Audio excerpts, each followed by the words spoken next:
I think one of the biggest expectations I had when I was first getting into the industry is that game development would be extremely different from the other industries I've worked in. This is Vanessa Devine, a producer within the video games industry. Vanessa also happens to be a co-founder of OGDA, the Okanagan Game Developers Association, along with James Smith, who will also be returning in this episode to share more of his insights. And while Vanessa is an industry veteran now, her journey into game development wasn't a clear-cut straight path. I've had a bit of a weird path to get to where I am today. Directly before starting game development, I did UX for web applications, and I was also project managing for website development projects. However, I also bartended on and off for 10 years. I did finance for a multi-billion-dollar steel company, handling invoices and inventories for shipments that were over $1 million at a time. And I was even a matchmaker at a dating agency here in Canada. So I've had a really wide range of experiences in different industries. This week at Indie Innovators, we're asking ourselves, what does it take to be an indie game developer? We'll be looking at some of the traits and mindsets that our guests have used to find success within the industry, as well as tackling some misconceptions. Through their experiences, we'll hear about the hurdles they've faced and how they've overcome those challenges, as well as how important resilience is in this surprisingly volatile industry. Hello, everyone. My name is Vanessa, and I am a game producer for a VR company based out of Canada. I am also a co-founder of the Okanagan Game Developers Association, which is a nonprofit located here in the interior of British Columbia, Canada, where we try to help out indie developers and new developers kind of find their footing, learn about the industry, and hopefully succeed and grow a community here. So that's a little bit about me. Interestingly, Vanessa isn't the only person here today whose roots did not start within the games industry, which is something a little more common than you'd think. I used to work in a fish plant, boxing up fish and distributing them, to all the different stores, and decided I didn't want to do it anymore. I don't know why. Maybe it was the smelling super bad in the summertime. You're like soaked in fish juice. And so I graduated, tried to get a job in film. It was around the time Pixar closed. So naturally, every job in like Western Canada and the States just like evaporated overnight. So I got involved in doing software development for, architectural rendering and in-house training simulations, VR applications, water simulations, all for industry and non-game related. This comes straight from our very first episode where producer and co-owner of Black Cap Creative, the parent entity of this podcast, shared the story of how he got into the games industry and eventually made it to where he is today. And from looking at what James and Vanessa have shared so far, it's pretty simple to see it's not as easy as just finding a job in the industry.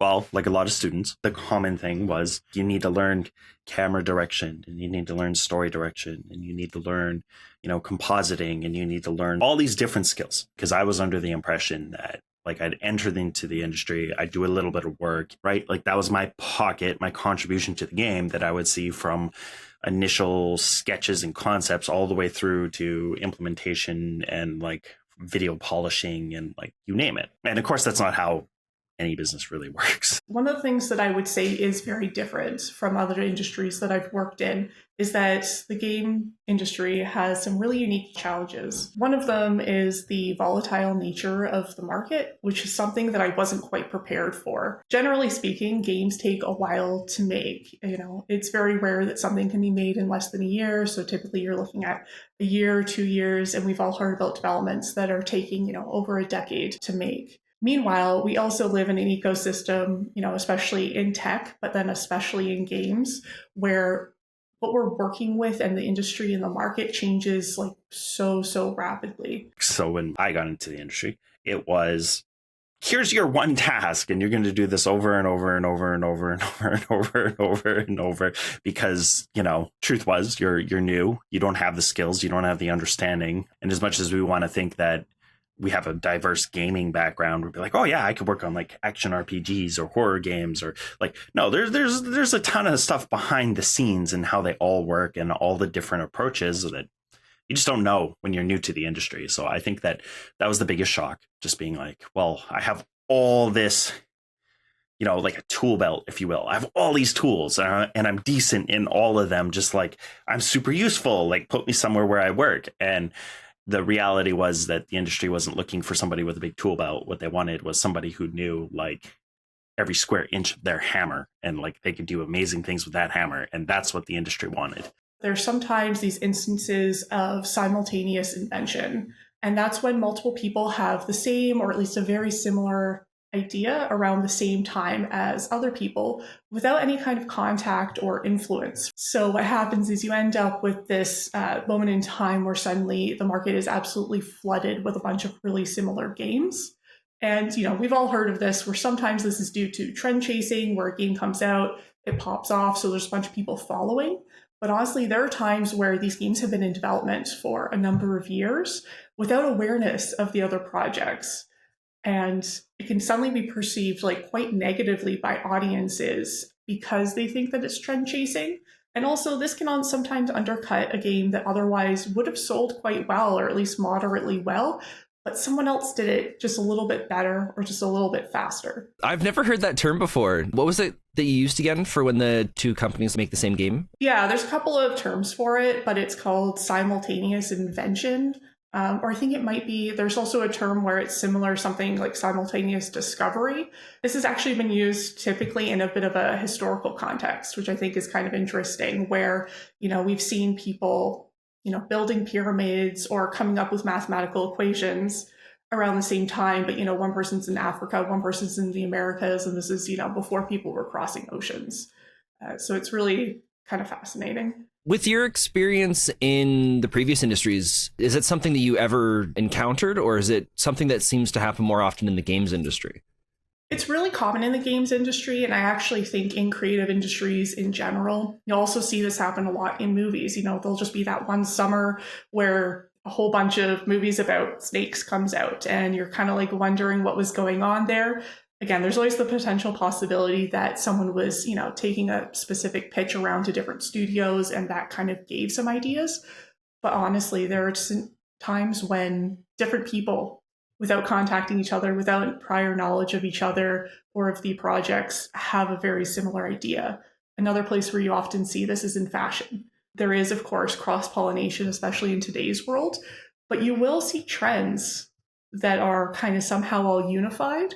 And it wasn't on purpose. It just seems to happen. Vanessa and James each have had very different first steps into the industry, which also means the same thing for a lot of the hurdles and challenges that they faced early on in their careers. So when I first started in the game industry, I was working with a team that had really grown quite rapidly and still relied on a bit more of an indie mindset and methodology.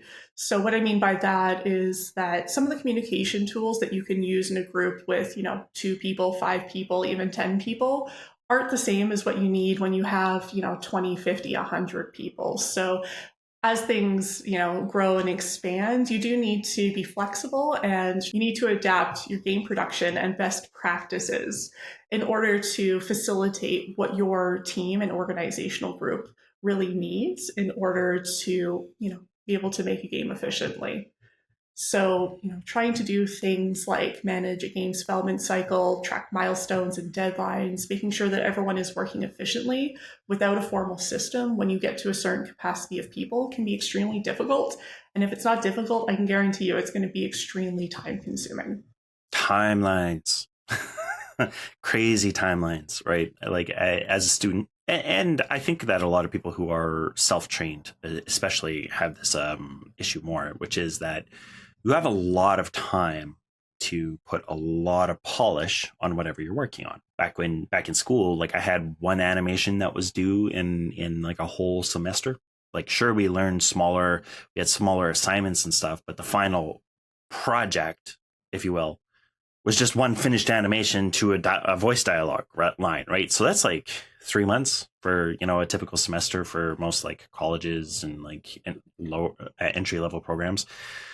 So 3 months to do one animation, that's an absurd amount of time, right? For the industry standards, considering that Mass Effect 2 had over like 10,000 lines of recorded dialogue. So you think about that, like 3 months for 10,000, like there's no way games can be built like that. So when I was early in game production and I was trying to figure out what best practices and processes would work best for my team, there was one element, for me at least, that was a little bit beneficial to not necessarily having the most experience in this area.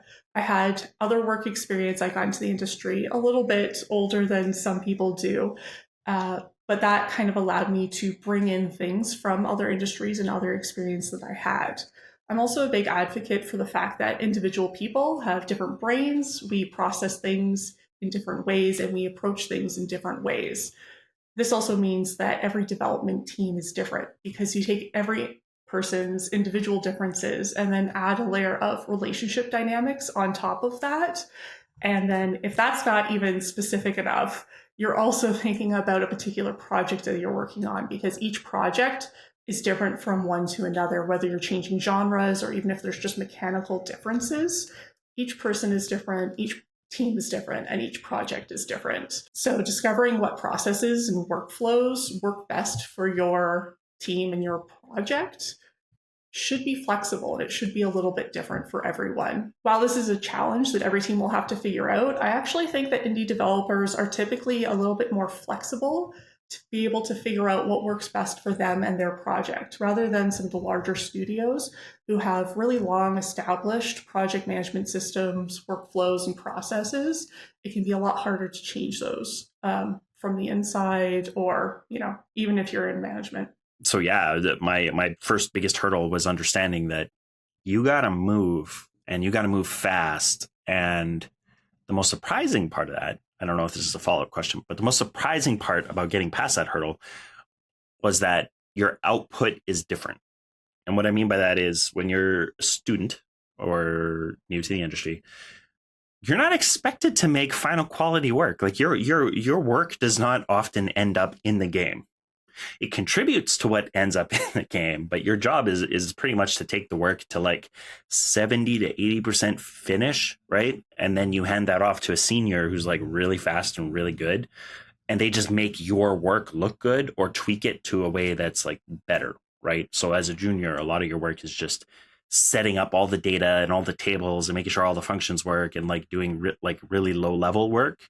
But you have to do a lot of that, so your senior can come in and just be like, fix this, next, fix this, next, because they got like 100 shots they have to do in a week for animation. So that's kind of like the difference, right? And I wasn't prepared for that. I was like, well, this has to be really, really great. And it's like, no, it doesn't. It has to be great in the sense that if I pass it off to somebody, they can finish it, not fix mistakes. There is no one universal challenge that everyone is going to face within the games industry. Sure, some are going to be a lot more common than others, but each of us is going to have our very own unique journey. However, there is something that we all share, and it's that each of us have our own traits and abilities that we can learn, adapt, and develop to help us overcome all of these challenges and setbacks that we're going to face. And for Vanessa and James, these are some of the traits that really helped them out early on in their careers. One of my personal traits that has helped me the most is being curious. Sometimes I joke that I'm nosy, and in some ways that's true. But by that I mean that I'm not afraid to ask questions and dig a little bit deeper into things. Really wanting to do it, right? Like, and I don't mean passion. Like, passion is such a misunderstood thing these days, I think, but like tenacity. I have found that the game development community, my coworkers, everyone that I've interacted with is extremely friendly and really, really helpful. Everyone I've met wants to share their knowledge and wants to see new developers succeed, but it's really up to you to be curious and ask about those questions. You have to run at the wall, hit the wall, fall down, and be like, I'm going to try it again, and run at the wall and hit the wall and fall down, and do that. Like, you got to do that a couple dozen times before you're finally like, maybe I should try a different part of the wall. Maybe I should try a door. Maybe I should try going over the wall. What happens if I walk up to the wall? Like, it takes a lot of times for you to realize, like, oh, this approach doesn't work anymore. But I'm not going to quit because I really want to see what's on the other side. It's just curiosity. It's up to you to be curious. It's up to you to learn something new, whether that's from a class, an online course, reading a book, trying to bring in something from another field or discipline into your development and into your processes. I also believe that you should experience new things as much as possible to give yourself a new point of view, and always strive to understand things even if you don't agree with them. So being curious, asking questions, maybe being a little bit nosy is something that I think has helped me along the way. And whether or not I had this trait from the beginning, I would kind of say yes and no. I did get into game development a bit later than the average person. So I was in my 30s when I actually broke into game development, which meant that I already had a lot of work life experience. And I'd also developed more confidence with myself and more confidence in the skills that I do have. This allowed me to ask better questions, which includes being okay with admitting when I don't know things and asking others to explain or relying on their expertise to be able to make that call. It also allowed me to be more self assured and allowing me to take initiative and reach out to other people in the industry. I think it's gotten stronger, but in different ways. Kind of have two thoughts on it. One, I think people who are coming into the industry still incredibly important because it's hard. It's hard to be in that junior position, being like, I don't know anything. I wasn't taught properly. Like we hear those stories all the time from students who complain about their teachers and stuff. And it's not the teacher's fault. It's just the nature between academia and industry. So having that tenacity is what's going to push you through to be like, you know what? I don't care if I have to redo my whole demo reel this summer. I'm going to do it because I really want this job. Right. And like having that grit is super important. Industry wise, the grit is still just as important. Like we don't work like other businesses. Like you want to open up a cafe, a franchise, let's take like Bliss Coffee or Starbucks or something. You're given a manual, you're given a script, you're given like a toolkit where you're just like, here you go, put people in these positions, give them this piece of paper, train them up, and like you'll make money if it's a good franchise and a good fit, right? Like it's like you're literally given a working solution.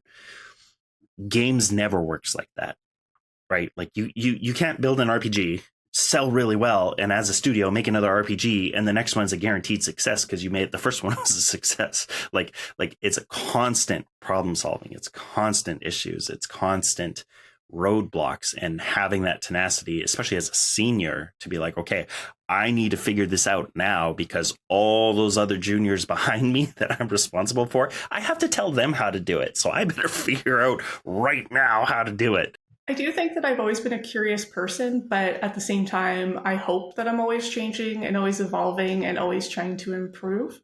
I am trying to find balance always. For example, it did take me a long time to find my voice and learn how to advocate for myself.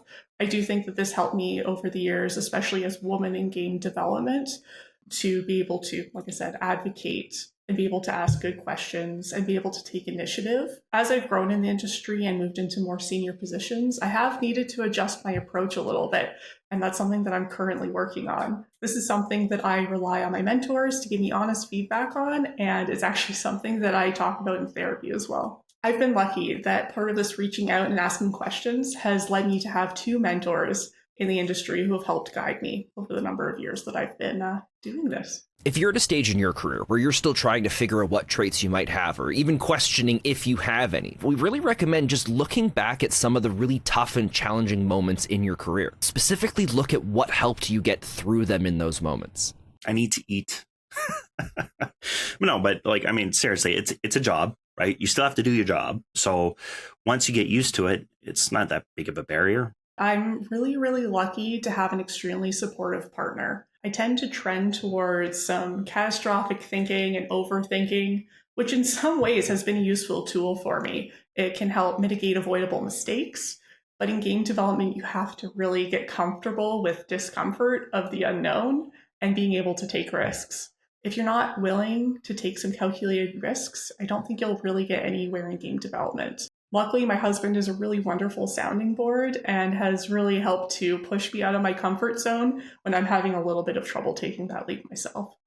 To be more serious about the question, I have a personal interest in learning. Like I love finding roadblocks. I love finding problems that people are struggling with and figuring out how to solve them and figuring out, okay, how do we align all the pieces to make sure like the puzzle gets solved, right? Like if we push the marble down the tube, how do we make sure it ends up where we want it to be?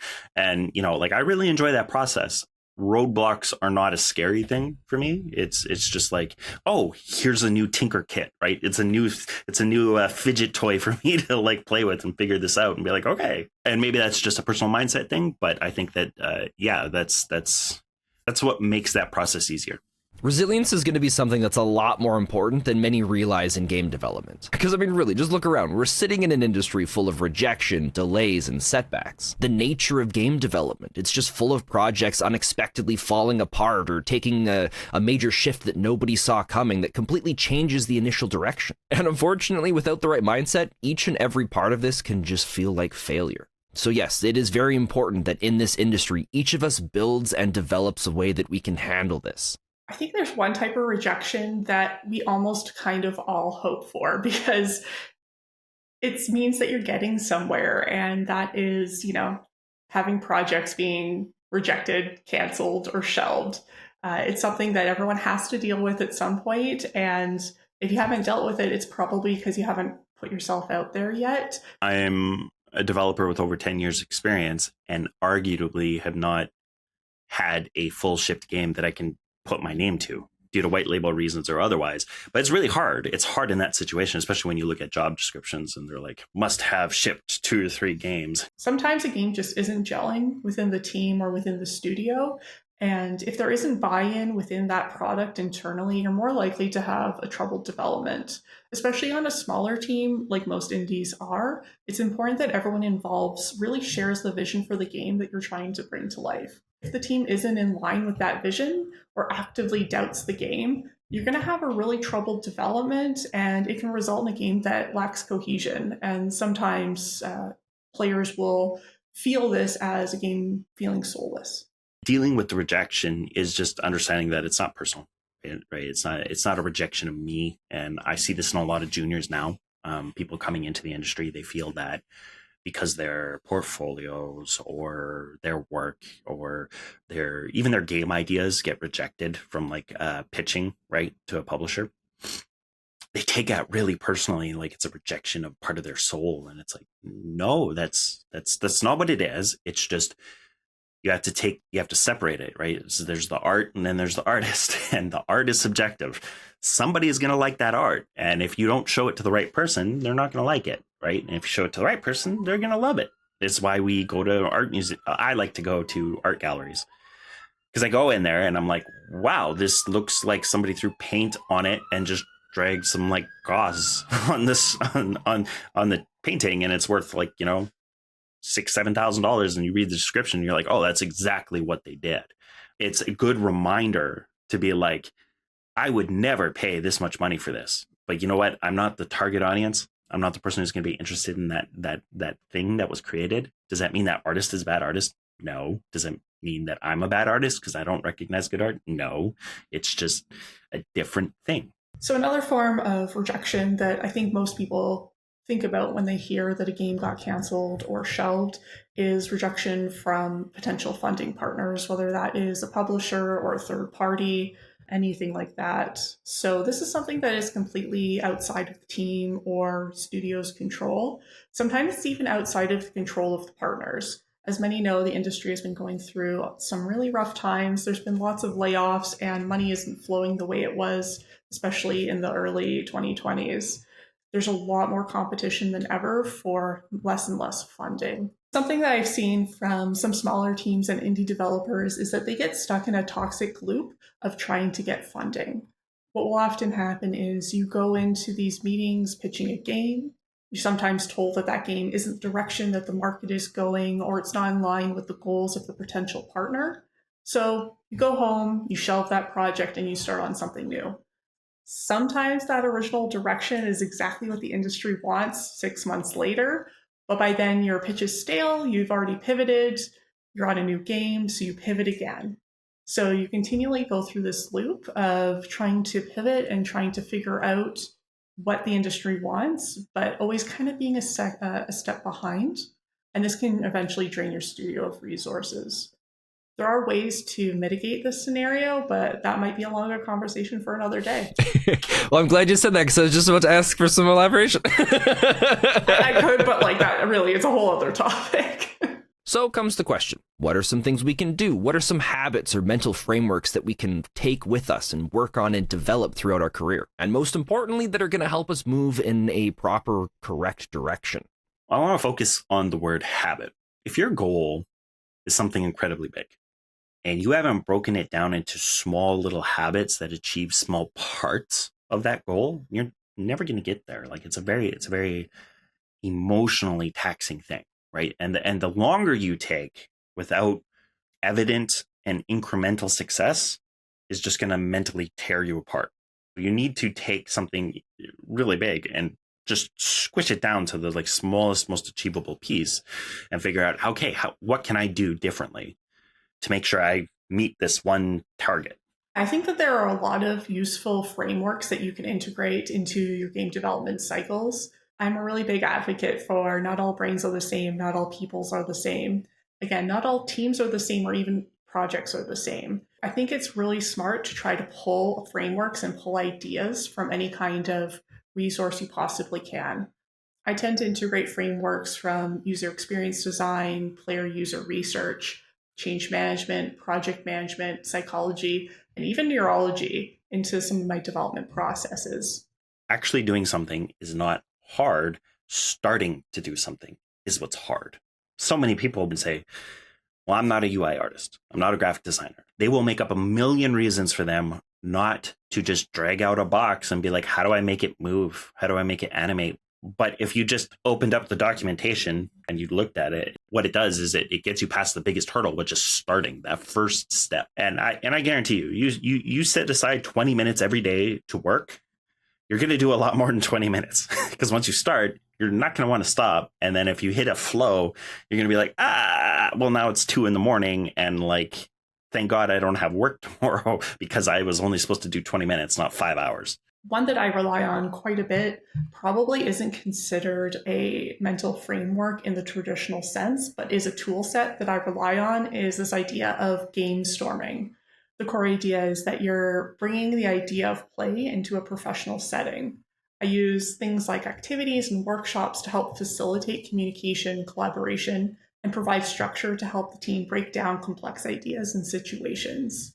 Some of the things that I really love about bringing these kind of game-like activities into production, and this can be done in the game development space, but it can be done in other industries as well, because these types of activities really help to increase engagement. Having a structure for an activity rather than an open form conversation can allow folks who aren't as outspoken the chance to share their ideas and their opinions. It allows us to hear from more voices and more points of view to make the best decisions possible. I also find that these methods lead to more unique idea generation. You get these really cool mashups of ideas that no individual person probably would have had in a silo by themselves, or even individual departments. You can also refine some of these really nebulous thoughts and ideas much faster than you can, again, when you're only working alone or without that kind of structure around it. The other thing that I really love about idea generation in this way is that because it's a melting pot, no one person owns that idea or owns that project. There's often a way for everyone on the team to have some level of input, and this is an excellent way to get buy-in from your team. So if you're looking for some examples of game storming activities, there is actually a book and a website that is, I believe it's just gamestorming.com. If you Google game storming, it'll definitely come up. There are a couple different things or different games that you can do with it. Sometimes the games are more analytical. So there are examples of, giving each idea or each potential option a scoring about, how expensive it would be to do, whether that's time or money, how impactful it would be, how easy or, interested the team is in it. And then you kind of add up all of these scores and get a mathematical equation of, which one is the best thing to put your time into. However, there are ones that are a lot more creative than that. There's one that I do that actually, I'm not sure if it's in the game storming website or not. I kind of tweaked something to suit my needs, and I call it the Rainbow Road, which is essentially this idea of telephone, but less broken, I suppose you could say. So one person starts off with an idea or a core thought or a core mechanic, and then the next person kind of takes a look at that and adds something to it. And then the third person takes a look at the first two and adds something to that. So each time you're doing a little bit of an iteration and tweaking and defining on one core idea. And again, this is a really, really great way for everyone to have some input and to be able to share their thoughts and get buy-in, because it's not just one person's idea. We all helped construct this together. If you are curious about the website that Vanessa had just mentioned, we do have a link for that in the podcast description, so you can find that there. And then one of the questions that I really like to ask, especially when we have a new guest come on, is what advice would you give your younger self before you took your first steps within the games industry? Failure is like a beach. It's going to take a lot of individual pieces to make you a failure. Like if you think of every mistake you make as a pebble on a beach, that is a ton, right? Millions, billions of little grains of sand. So don't hold back in fear of making a mistake. It's all recoverable.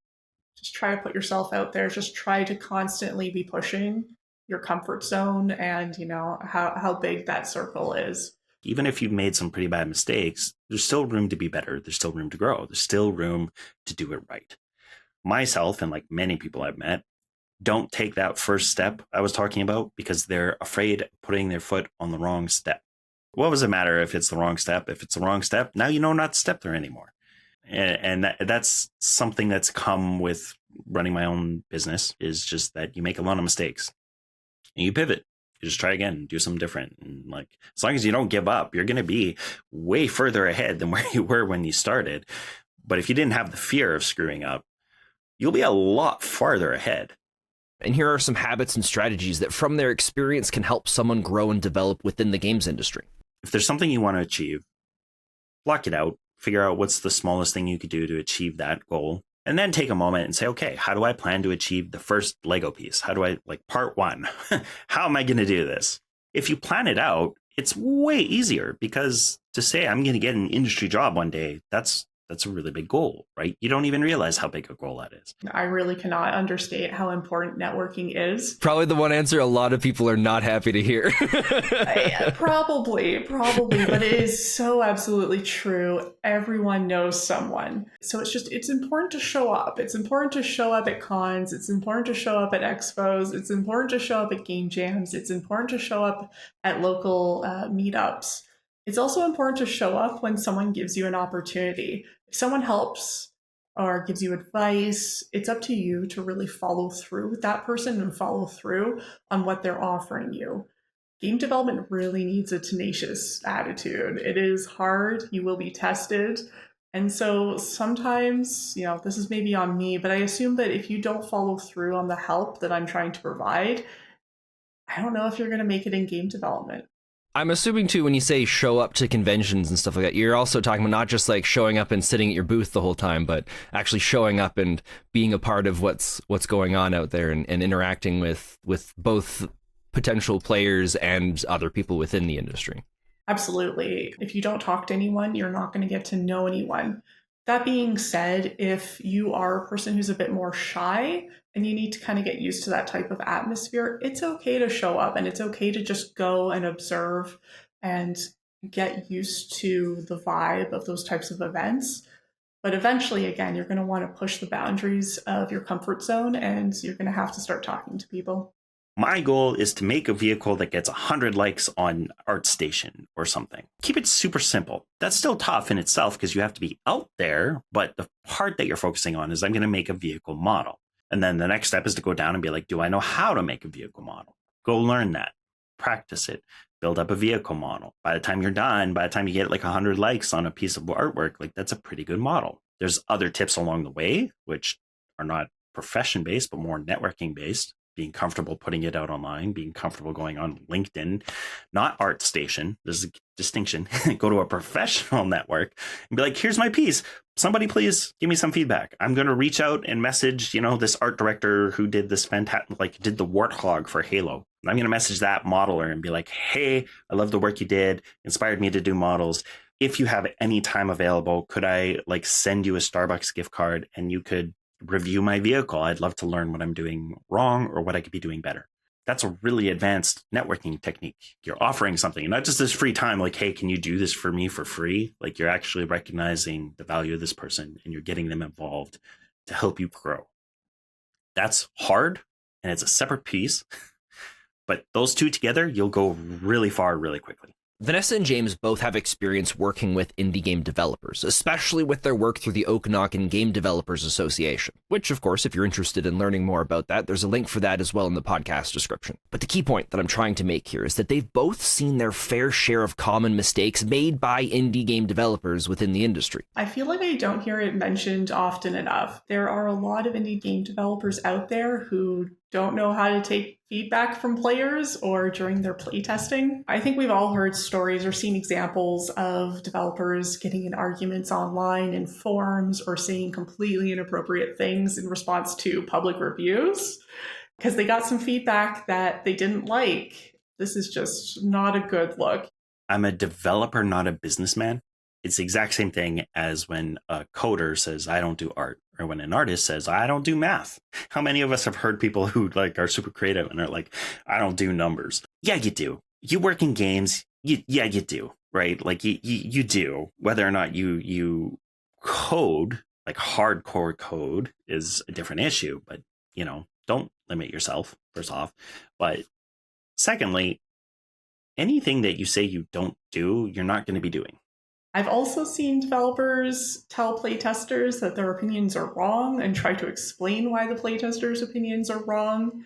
If you're going to do that, I kind of don't know why you bothered to get playtesters in the first place if you're not trying to learn and see from their point of view.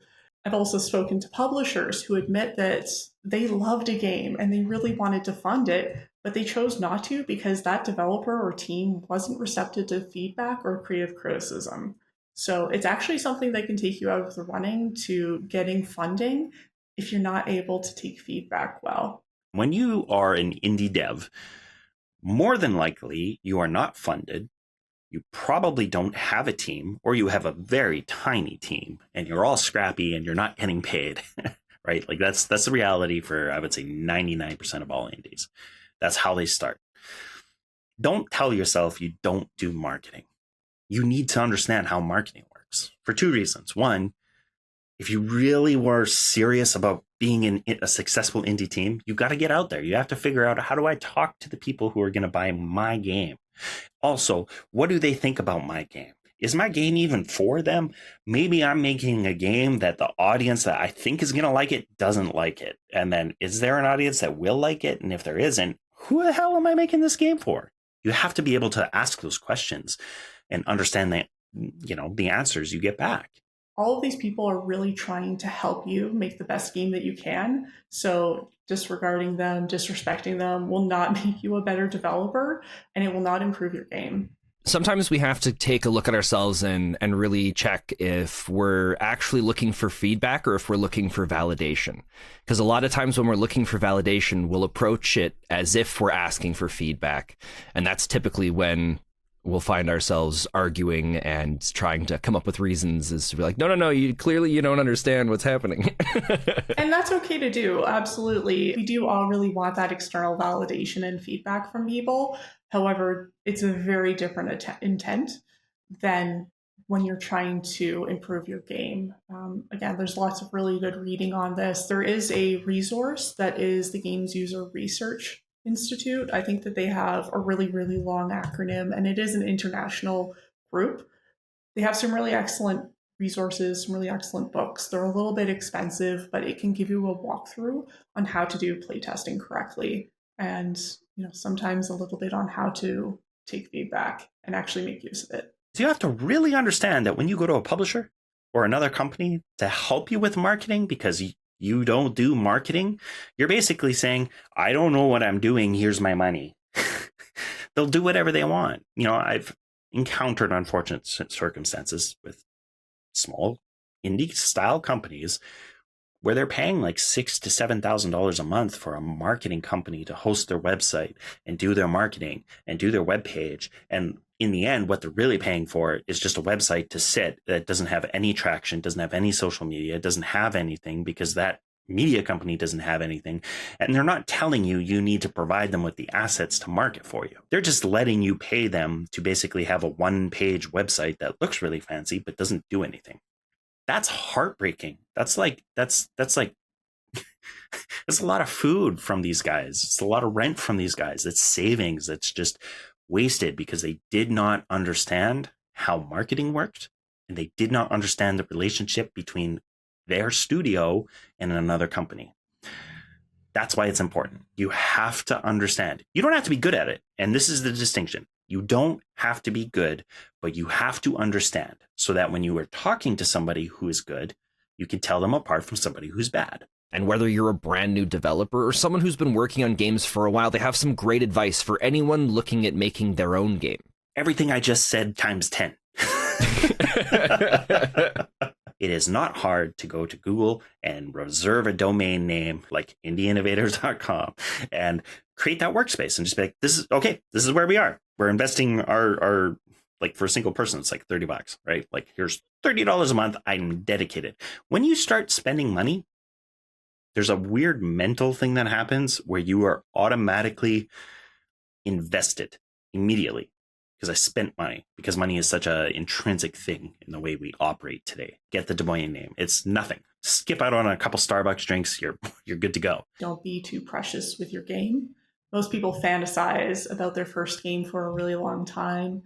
They write pages and pages of lore. They draw maps. They draw characters. They do research for months just to make it perfectly right. They make extensive spreadsheets to try to balance the skills or the economy, and on and on and on and on and on, and so much prep work. The reality is that you're going to throw out almost all of this. Mechanics aren't going to gel together the way that you imagined. Your mathematically perfectly balanced stats won't feel fair to the player. You're going to cut 2/3 of your NPCs or your world, and then your playtesters are going to press the skip button on your lore. So don't get me wrong, I have a project management background, and having plans and processes in place really helped me to keep my sanity. However, there is an art to just enough, especially in those early stages. Avoiding doing needless work is really important. Do just enough to get you and your team to that next iteration or that next phase of what you're building to try to reduce, sunken cost fallacy, thrown out work. And the sooner that you can accept that something maybe isn't the best idea or the right direction to go, the sooner you can move on to something good. Plan it out and then just keep working backwards. Ask why. Why and what do I need? And then when you stop running out of things to ask that question, you've planned it all out. But you also don't need to ask all the questions for everything. Like, it's okay to not have an answer right now. Every episode, we like to issue a challenge or a goal, something to spark the creativity or curiosity of indie game development. And this week, Vanessa was kind enough to offer her own for us. If you're looking for a small goal that you want to try out, I really recommend getting yourself like just a tiny little pocket-sized notebook and having it ready whenever you see or experience or imagine any kind of inspiration. If you want to go digital, you can keep it in your phone if that's more your vibe. I've always been like a bit more of a tactile person. But either way, really try to capture any floating thoughts, any tidbits. It can be a singular word, it can be a phrase, it can be a sketch. Just don't let some of these things slip away because they could be important one day. Thank you for listening and making it this far into episode 17 of Indie Innovators. James and myself have been working on this for over a year now, and I don't think I could have worded what he's about to say any better myself. So our first project that we're working on here is Indie Innovators, obviously. Just trying to promote the industry, trying to promote stuff that we're not commonly talked about. And we want to just kind of spread more awareness and help people think through this process and how to do it right. And how to go to, like, how do we become a successful indie team? What do we need to do? What are the building blocks that we should have? So I'm really glad we're doing this. We're going to start reaching out to other developers, and that's going to be great. So if you're listening, look forward to that. We also have a Discord. You can go to indieinnovators.com and you can see our website. It's still work in progress, but there's links there. So give us a follow, reach out. And if you have questions you want us to ask, myself or other developers or even Spencer, make sure to reach out. Second project that we're working on is just a little prototype right now. It's just kind of like a Rampage style game where we are experimenting with procedurally generated cities that you can run around and destroy as a little monster. Not Godzilla, think more like Bigfoot on steroids, but more about that to come. A lot has been talked about in this episode: traits, mindsets, the importance of resilience in the games industry, as well as some ways that we can further develop our own. We also can't forget about the practical advice and lessons for anyone interested in working in the industry or even just thinking about getting into it. Don't forget, too, that everything we've talked about, there's links for that in the podcast description. I'd have to say that the lesson of this week's episode is that the fundamentals of how we approach a project is extremely important. And no matter what stage we're at in our career, even the traits and the mindsets that Vanessa and James talked about using early on in their careers, they're still working on and developing them further today. As we hit save and exit on today's episode, remember that in the world of indie game development, we're only limited by our imaginations. So keep pushing those boundaries, keep working to broaden our understandings. And until next time, this is Spencer Coral signing out from Indie Innovators.